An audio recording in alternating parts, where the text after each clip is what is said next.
We have to look for it. We just can't say, well, we have no money, that's too bad. Now, we're talking the little things. I'm telling you that those capital reserve accounts can be used. Can we go in there and just say, oh, $800,000 and walk away with it? No. There has to be good, sound reasons for doing it, or else audit and control comes down and takes away a whole lot of other things. So it isn't all that easy. But I don't know what I can do other than, you won't believe me anyway, from the looks of things, that we're not going to go over that 2%. And it'll probably be low. What are you shaking your head no for? You don't even look at the budget. Don't vote the law. Yes, I do look at the budget, Bert. Don't say that. Don't vote the law in. Then you can go to our reserves. We're saying, yes, you can go to our reserves and keep your budget down. Look at your benefit packages. Look at your employees. Look at your contracts. There's other things that you can do. Don't vote that law in.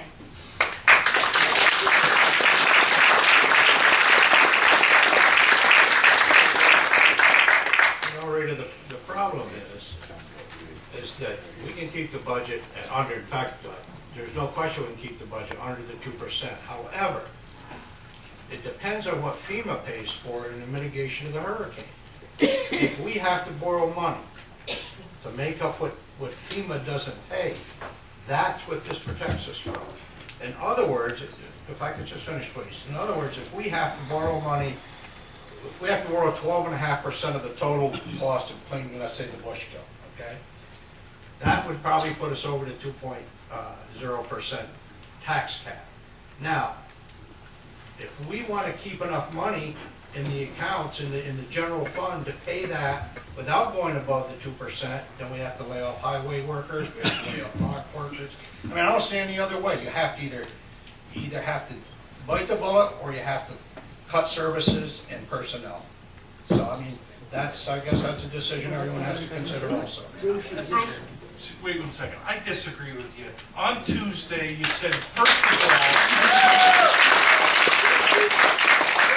you said we weren't allowed to borrow from the reserve. I gave you paperwork that said the controller said. It said we were not allowed to. Actually, the letter you gave us said we weren't allowed to. Then why are you saying we can borrow Well, from you it know, now? why don't you listen to what I said? Be polite. We'll put a budget together, okay? Let's just take I don't think we should be going over the 2%, and it's obvious by the people that are here we shouldn't be. Okay, that's all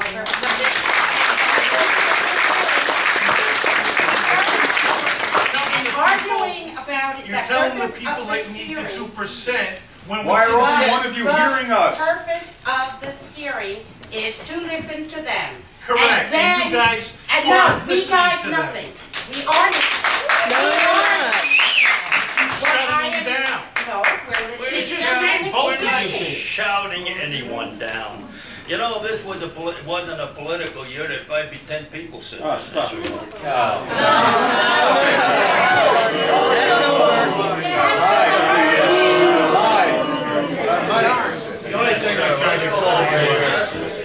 only thing I tried to explain to Rita is why we could possibly go over the 2% and what the ramifications would be if you didn't have the money to pay the increase because of the Irene disaster. If it wasn't for that, we wouldn't be having this.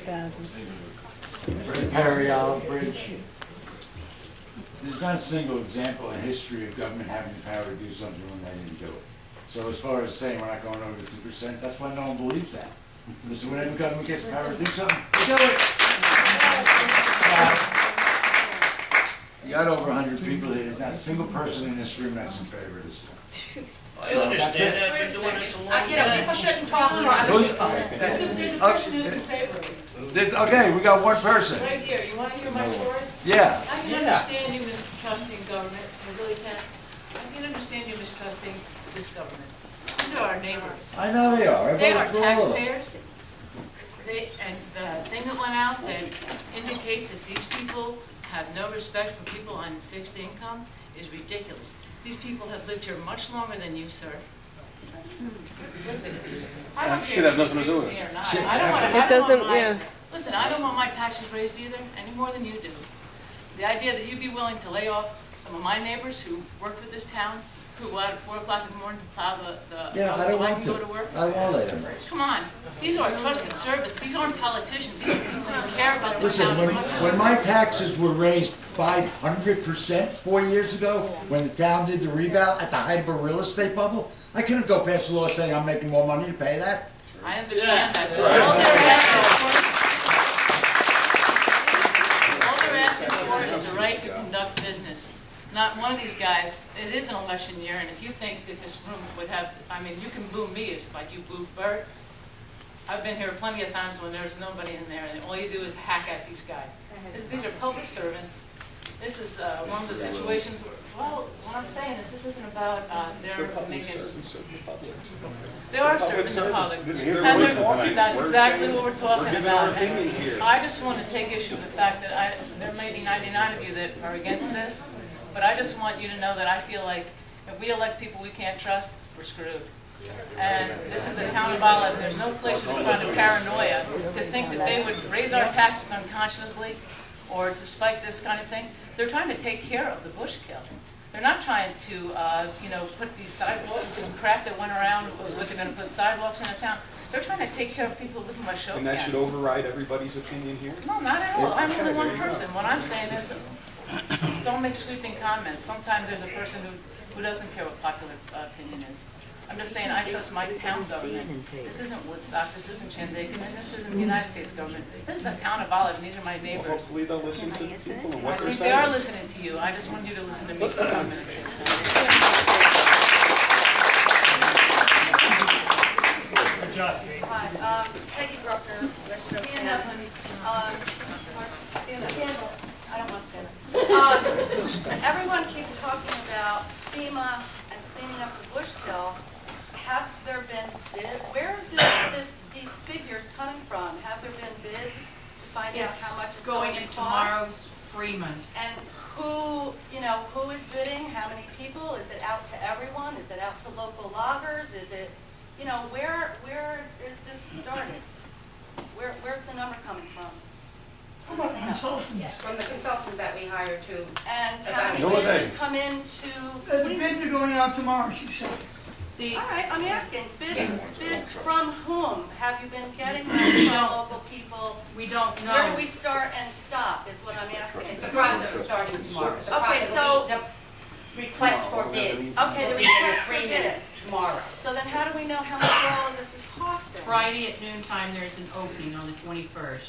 So all the millions that everyone's talking about, where is that figure from?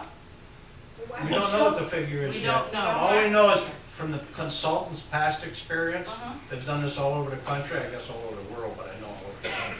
But from their past experience, they've given some rough numbers, and at this point, that's all we know. Until the RFPs come in, and we have definite numbers, and in fact, if we even know that FEMA is gonna pay us to do the bush kill. If FEMA isn't gonna pay us to do the bush kill, each individual property owner's gonna have to do it. What about state, up above the? No, above FEMA's the- federal. It's gonna stay the way it is then too? Pardon me? Will it stay the way it is if we don't get FEMA money and the stream doesn't get Then cleaned? it'll be up to the individual property owners because they So won't the have the right state, to. the state up by the Canadian. Oh, the state land? Whatever the state God only does. knows what the state will do. That's You know as well as, we don't know what the state will do. I think, for one thing, they should have some responsibility. They seem to control the stream on here, but they don't seem to have any Why is responsibility. it our problem? Why is it our problem, the town's problem? To go up there and do that?